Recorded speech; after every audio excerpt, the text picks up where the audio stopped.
So a couple of weeks ago, I gave people the opportunity to ask me random questions. Anything goes. Ask me about Dragalia, IRL stuff, whatever. Well, it's been a couple of weeks. If you have any more questions, leave a comment down below. With enough questions, I can consider making this a periodic thing to do podcasts and stuff. Our first question comes from Solar Eclipse, and they ask for thoughts about the future of Dragalia Lost. I'm pretty excited for the new bosses further down the road. From what I've heard of them so far, requiring two separate teams is a pretty substantial change from the general patterns of bosses we've had so far.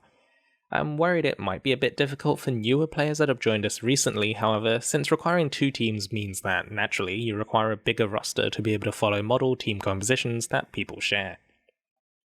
I do somewhat worry for the longevity of the game overall, however. While the new boss content is great for long-term players, new players that joined us from the recent Persona 5 Strikers crossover might feel a bit left out. If they want to progress to the new endgame, they'll have to go through Agito fights first, and with the long-term players moving over to the new content, we'll end up splitting the player base, which works against keeping new players interested in the game.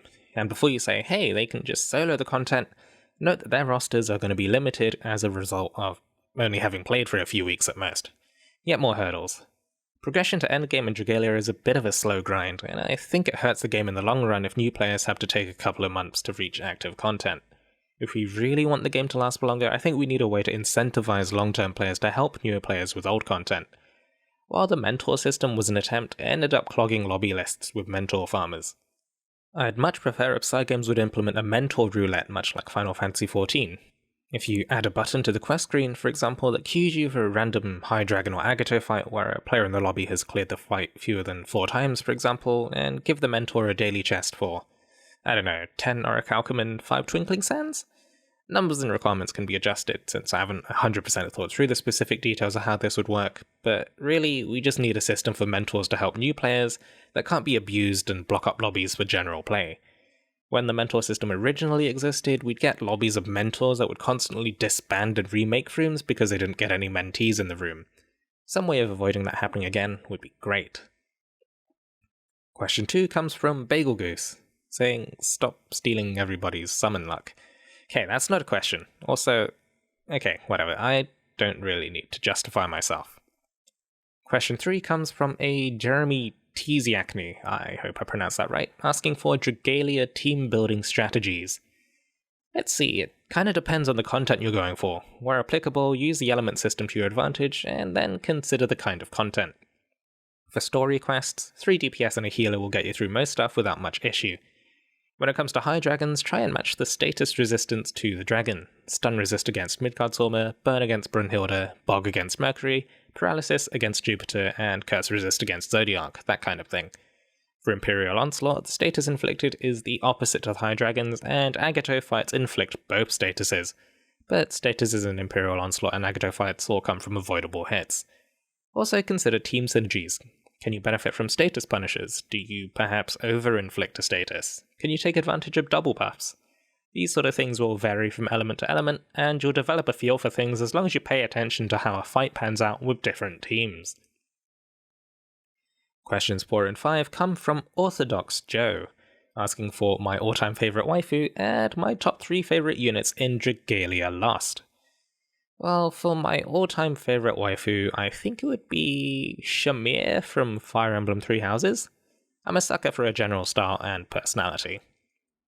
As for my 3 favourite units in Dragalia Lost, I think my favourite character to play is Gala Leaf. His slight complexity and the cool stuff you can pull off if you can weave his skills and make use of their movement to dodge attacks feels super rewarding. My favourite character design in terms of appearance is probably Nefaria and her Incognito ult. It's probably mostly a visual and styling thing. And for my favourite character in terms of story, and I guess design since it's linked, is Chitose. I'm all for challenging gender stereotypes, and I think he represents that ideal pretty well. Question 6 comes from Renegade Zero on Twitter. If you could create a new unit or dragon in Dragalia, what would it be like? I think I'd like to create someone that greatly rewards risky play, maybe a close-range metacaster that gets scaling buffs and defense debuffs based on how much time they spend standing next to the boss, and then they get extra buffs and debuffs for iframing enemy attacks with skills. Maybe similar skills to Durant, but I'd like an offensive skill in there just to see big blue total damage numbers as well. I get a lot of kicks out of playing super greedy and being rewarded for it, so a character that focuses on that would be my kind of jam. Question 7 comes from Tiki. What do you think of me? You're okay, Tiki. Question 8 comes from 380. I think the favourite breed of dog would be interesting to listen to. Well, not strictly a question, but favourite breed of dog was one of the examples I gave for questions people could ask. And I would like a fluffy Pomeranian. I've also been encouraged to adopt, so I guess the breed isn't too important in the grand scheme of things. Just one I could train well would be nice. Well, I guess that is kind of breed dependent though. I'd like a somewhat smart dog that doesn't require huge amounts of exercise, since I'm kinda lazy. But a walk once or twice a day is something I'm up for, and it's probably something I should be doing anyway. Having a dog to take care of would certainly motivate me to get out of the house more anyway. Questions 9 to 11 come from a ninny, asking for my favourite food, favourite childhood video game, and any cool sightseeing I've done that's stuck with me. It's a handful of questions, but sure. My favourite food is probably samgyeopsal, Korean grilled pork belly.